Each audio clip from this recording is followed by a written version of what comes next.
আমাকে তো কিছু একটা করতেই হবে, তার কারণ তোমার এই অবস্থায়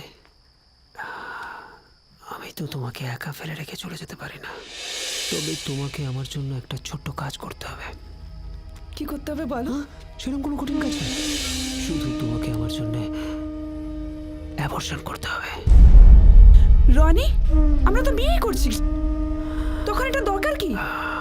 সমাজের প্রত্যেকটা মানুষ জানে যে বিয়ের আগে মেয়েদের বাচ্চা হয় না রিয়া, বিয়ের পর বাচ্চা হয়। বাহ, দারুণ যুক্তি তোমার।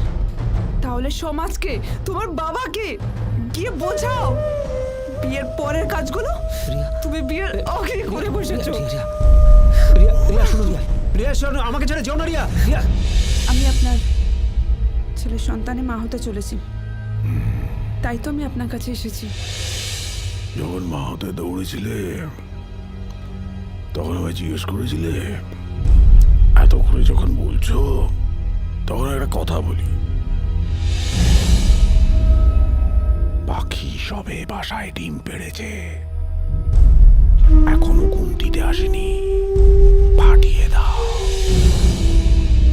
কেউ জানতেও পারবে না। কি বললেন প্রিন্সিপাল তোমাকে? জয়, যে কাজটা আমি এখন করতে চলেছি তা দিনের আলোয় কখনো করতে পারতাম না, তাই এই অন্ধকার জায়গাটা বেছে নিলাম। নিজেকে তো নিজের কাছে লুকোতে পারি না, অন্য সবার কাছে লুকিয়ে রাখি। কথাটা হলো, কলেজ কর্তৃপক্ষ আমাকে তোমার বিরুদ্ধে অ্যাকশন নিতে বলেছে। স্যার, স্যার কিন্তু আমার অপরাধ কি? তোমার কোনো অপরাধ নেই, এটাই তোমার অপরাধ। স্যার, আমার মা অনেক আশা নিয়ে আমাকে কলেজে পাঠিয়েছে। রনিকে মারার আগে তোমার ভাবা উচিত ছিল তোমার কি হবে। স্যার, রনি কলেজে র্যাগিং করে, কলেজে ভাঙচুর করে, কলেজের ছাত্রীদের যা ইচ্ছে তাই বলে, কেউ প্রতিবাদ করে না স্যার। আমি করেছি। রনি এমএলএ রজত রায়ের ছেলে, তাই কেউ প্রতিবাদ করে না। যদি করত তাদেরও হয়তো তোমার মতো বহিষ্কার করা হতো। স্যার, আপনি আমাদের শিক্ষক, আপনি এই কথা বলছেন? আর আমার কোনো উপায় নেই। আর তুমি মেনে নিলে? মেনে নেওয়া ছাড়া আর উপায় কি? প্রিন্সিপালের পানিশমেন্টের উপরে আমি কি করতে পারি? কিসের পানিশমেন্ট? প্রিন্সিপাল বললেই মেনে নিতে হবে? যে অন্যায় করলো তার কিছু হলো না, আর যে প্রতিবাদ করলো তার দোষ? তোমরাও এটা মেনে নাও। আমি চাই না আমার জন্য তোমাদের ক্ষতি হোক। তোমার চাওয়া না চাওয়াতে আমাদের কিচ্ছু যায় আসে না। আমরা এর এগেইনস্টে প্রতিবাদ করব। জয়ন্তী ঠিকই বলেছে, এতদিন কলেজে এরকম চলে এসছে বলে চিরদিন এভাবে চলবে এটা আমরা মেনে নেব না। তোমরা তোমরা এটা কেন বুঝতে পারছো না? দেখো, আমাদের যা বোঝার আমরা বুঝে নিয়েছি। আমরা কাল থেকেই এর এগেইনস্টে প্রতিবাদ করব, কলেজের সামনে ধর্ণা দেব। দেখি প্রিন্সিপাল কি করে। আমাদের বন্ধু জয় মুখার্জিকে বহিষ্কার করা হলো কেন? কলেজ কর্তৃপক্ষ জবাব দাও। আমাদের বন্ধু জয় মুখার্জিকে বহিষ্কার করা হলো কেন? কলেজ কর্তৃপক্ষ জবাব দাও। বাবা, এই তো দেখছি সব খুব বিক্ষোভ দৌড়ে বেড়াচ্ছে। সবাই নয় বাবা, এদের মধ্যে কিছু স্টুডেন্ট বিক্ষোভ দেখাচ্ছে। তোর নেতৃত্ব নিদিয়ে পড়েছে।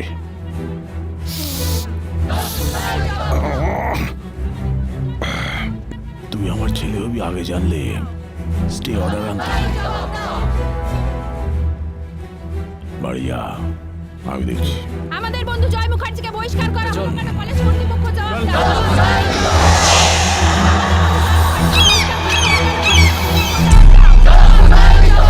আমাদের বন্ধু জয় মুখার্জিকে বহিষ্কার করা হলো কেন? কলেজ কর্তৃপক্ষ জবাব দাও।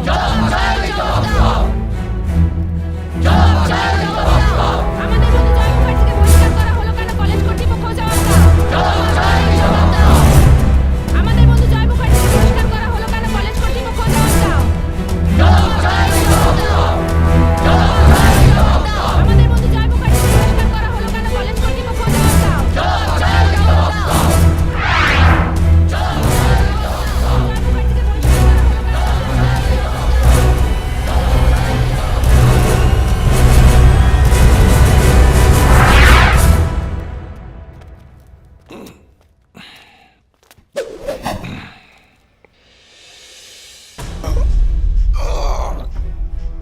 হচ্ছে মশাই, আপনার কলেজের স্টুডেন্টরা পড়াশোনা ছেড়ে বিপ্লব করছে, আর আপনি মশাই নীরব।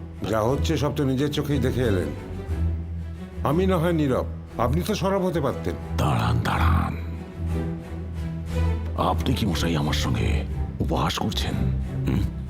আমার সততা আছে আমি জানি, আর সৎ সাহস নেই তাও জানি। থাকলে ভালো হতো, যাবার আগে একটা যোগ্য জবাব দিয়ে যেতে পারতাম। যাওয়ার আগে মানে? এই তো সবে বাড়ি থেকে কলেজ এলেন, এখন বাড়ি যাবার তাল করছেন। এই কলেজে থাকতে গেলে আপনার সঙ্গে হাতে হাত মিলিয়ে চলতে হবে, নইলে যেতে হবে। আমার পক্ষে চাকরিটা ছেড়ে দিয়ে কলেজ ছেড়ে চলে যাওয়াই মঙ্গল। আরে কি বলছেন মশাই? আর আপনার কলেজের কয়েকটা অবাধ্য ছেলেকে আমি তাড়িয়ে দিতে বলেছি। এতে কি এমন অন্যায় দেখলেন?